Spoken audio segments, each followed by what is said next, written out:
ओम नमः शिवाय। मैं हूं ज्योतिष पंडित दीपक दुबे और उपस्थित हूं जुलाई महीने का राशिफल लेकर। कैसा रहेगा यह माह, करेंगे इसके ऊपर चर्चा। और इस महीने यदि देखा जाए ग्रहों की स्थिति तो इस महीने में बुध 2 बार राशि परिवर्तित करेगा अपनी, एक बार 3 जुलाई को और उसके बाद पुनः 21 जुलाई को। शुक्र लगभग पूरे माह वृषभ राशि में रहेगा, हालांकि ये 26 जुलाई को मिथुन में जाएगा। मंगल कर्क राशि में आएगा 11 जुलाई को और सूर्य का गोचर होगा 16 जुलाई को मिथुन से कर्क में। क्या होगा इन ग्रहों का प्रभाव आपके ऊपर, इसके ऊपर बात करेंगे पूरे विस्तार से। नए दर्शकों को बता दूं कि जो मेरा राशिफल होता है यह लग्न पर आधारित होता है, इसके लिए आप चंद्र कुंडली या नामाक्षर को आधार ना माना करें। और राशिफल प्रारंभ करने से पहले बता दूं कि जुलाई का पूरा महीना श्रावण का महीना रहेगा, तो जो लोग भी इस पवित्र माह में रुद्राभिषेक कराना चाहते हो, चाहे 7.5 का प्रभाव हो, मार्केश का प्रभाव हो, ढैया का प्रभाव हो, शनि राहु केतु ग्रह जनित दुष्प्रभाव हो या कोई प्रभाव ना भी हो, अपने घर परिवार के सुख शांति और समृद्धि के लिए रुद्राभिषेक कराना चाहते हैं तो हमारी वेबसाइट से बुक करा सकते हैं। क्योंकि यह 10 और इस बार अच्छी बात यह है कि सावन जो है वह 10 जुलाई से 7 अगस्त तक रहने वाला है और इसमें 5 सोमवार पड़ेंगे। सोमवार से ही प्रारंभ होगा और सोमवार को ही यह समाप्त होगा। तो जो लोग बुक कराना चाहते हैं वह जो है वह मेरी साइट के माध्यम से बुक करा सकते हैं। अब बात करेंगे आगे आपके राशि की। अब आपकी राशि की यदि बात करूं मिथुन वालों की, तो इस समय इनकम के लिहाज से बहुत अच्छा महीना है। मैं देख रहा हूँ 1-2 महीने से आपकी स्थिति बेहतर चल रही है धन के मामले में। यदि कोई, बार बार कहता हूँ कि ये बहुत सामान्य होता है राशिफल, कोई विशेष खराब ग्रह की दशा अंतर्दशा नहीं चल रही है, आपकी कुंडली में कोई दुर्भाग्य योग नहीं है, कोई बहुत खराब योग नहीं है, तो अगर वर्तमान में गोचर की स्थिति को देखूं तो आय के लिए बड़ा अच्छा समय है। आप इस समय कुछ सेविंग कर सकते हैं, अपने धन की बचत आप इस समय कर सकते हैं, उसके लिए बहुत अच्छा समय है। बहुत जो वाक्पटुता होगी वो बड़ी अधिकारपूर्ण होगी, अधिकार के साथ आप किसी बात को कहने में समर्थ होंगे। पराक्रम बहुत अधिक रहेगा, हालांकि करीबी लोगों से धोखा मिलने का भी योग इस समय बनेगा, लेकिन आपका अपना जो आत्मबल है, आत्मविश्वास है, वो टूटने वाला नहीं होगा। कोई भी विषम परिस्थिति हो उसमें आप बड़े तेजी से जो है वह निकलने में समर्थ होंगे और उसको बहुत बुद्धि बल से आप उसको अपने बुद्धि और अपने पराक्रम से उसे परास्त करने में समर्थ होंगे। शत्रु यदि कोई इस समय है तो आपको प्रयास करने की आवश्यकता नहीं है। वक्री शनि 6ठे भाव में बैठा है, वो जो है शत्रुओं के लिए घातक है, शत्रु आपके ऊपर हावी नहीं हो पाएंगे। कोई कर्ज यदि है तो उसको चुका पाने में समर्थ होंगे।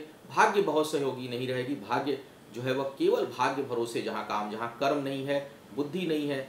जैसे बहुत लोग हैं बैठ के खाने वाले हैं, बहुत लोग केवल लॉटरी और सट्टा का दिन भर काम करते रहते हैं। शेयर मार्केट के भरोसे बहुत से लोग पूरे दिन अपना लगाए रहते हैं। शेयर मार्केट भी एक तरह से जुआ ही होता है, तो हालांकि आजकल बुरा नहीं है, लीगल है, सभी लोग कर रहे हैं, करना भी चाहिए जिसकी भाग्य अच्छा हो। लेकिन इस समय भाग्य का बहुत साथ वहाँ नहीं होगा, वहाँ हानि होने का योग बनेगा। तो थोड़ा यदि आप शेयर मार्केट में काम करते हैं, शेयर लॉटरी का कुछ काम आप कर रहे हैं, आप संभल कर थोड़ा उसमें निवेश करें, सतर्क होकर निवेश करें, बहुत सोच समझ कर निवेश करें, क्योंकि भाग्य से नुकसान हो सकता है।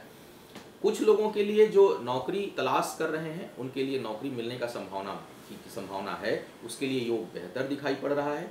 इसके साथ साथ बहुत से लोगों के लिए प्रमोशन का योग भी दिखाई पड़ रहा है, पदोन्नति होगी, कहीं स्थान परिवर्तन हो सकता है आपके लिए कि कहीं आपको दूसरी जगह पर जाना पड़े और वह जाना लाभकारी होगा। विशेष करके यदि कहीं आप सुदूर यात्रा कर रहे हैं नौकरी के दृष्टिकोण से, तो उसमें आपको कम से कम गोचर देख करके ये लग रहा है कि उसमें आपको लाभ होगा और वहाँ से आपको उन्नति और प्रोन्नति मिलेगी। कहीं कुछ सफलता का योग बेहतर बन रहा है। कोई करीबी व्यक्ति के धोखा देने का लगातार योग बना हुआ है, तो थोड़ा आप सतर्कता बरतें। आप जो है वो किसी के ऊपर भी आंख बंद कर विश्वास ना करें, और जहां बहुत आवश्यक हो, कोई बहुत इंपॉर्टेंट चीज़ हो, उसको किसी से शेयर ना ही करें तो अच्छा है इस समय, क्योंकि कहीं ना कहीं कुछ नुकसान हो सकता है। किसी करीबी व्यक्ति से इस समय विवाद की भी संभावना बनेगी। तो क्योंकि थोड़ा पराक्रम भी बढ़ा हुआ है, इस समय आप सुनेंगे भी नहीं जल्दी दूसरे की। कोई समझाने की कोशिश करेगा तो इस समय आपका एटीट्यूड ऐसा है कि आप हावी होने का प्रयास हमेशा दूसरे पर करेंगे और दिमाग थोड़ा बंद रहेगा, तो इसमें कई बार नुकसान हो जाता है अपना। तो आपको चाहिए कि आप निर्णय लें, अपनी वाली करें, लेकिन कम से कम दूसरे की बात को भी पूरी तरह से आप सुने, जिसकी इस समय आपके लिए, आपके कुंडली में मैं देख रहा हूँ कि कमी महसूस हो रही है। आप सुनेंगे नहीं, बोलेंगे ज़्यादा, करेंगे ज़्यादा, तो कहीं ना कहीं उस कारण भी आपको नुकसान होगा और आपने करीबी लोगों को शत्रु बना लेंगे। प्रेम संबंधों की यदि बात करूं तो उसके लिए समय सामान्य है, बहुत उतार चढ़ाव प्रेम संबंधों में नहीं है, रिश्तों में बहुत उतार चढ़ाव नहीं है, बल्कि पारिवारिक जीवन में सुख का अनुभव करेंगे। कहीं ना कहीं उसमें आपको शुभता दिखाई पड़ेगी। संतान के मामले में कुछ कठिनाई हो सकती है। संतान के ऊपर धन खर्च का योग इस समय बन रहा है। तो कुल मिलाकर यदि देखूं तो यह सप्ताह केवल एक सावधानी बरतिए संबंधों को लेकर के, धोखे को लेकर के। संबंध बेहतर रहेंगे, धोखे को लेकर के आपको थोड़ी सावधानी बरतनी है और थोड़ा दूसरे की भी सुनने की आदत डालिए। इस समय की मैं बात कर रहा हूँ, तो आपका जीवन और बेहतर हो सकेगा। आपका आने वाला समय शुभ हो, आयु आरोग्य और ऐश्वर्य की वृद्धि हो। इन्हीं शुभकामनाओं के साथ आपसे विदा लूंगा। पुनः मुलाकात होगी किसी नए विषय पर। तब तक के लिए मुझे आज्ञा दें। ओम।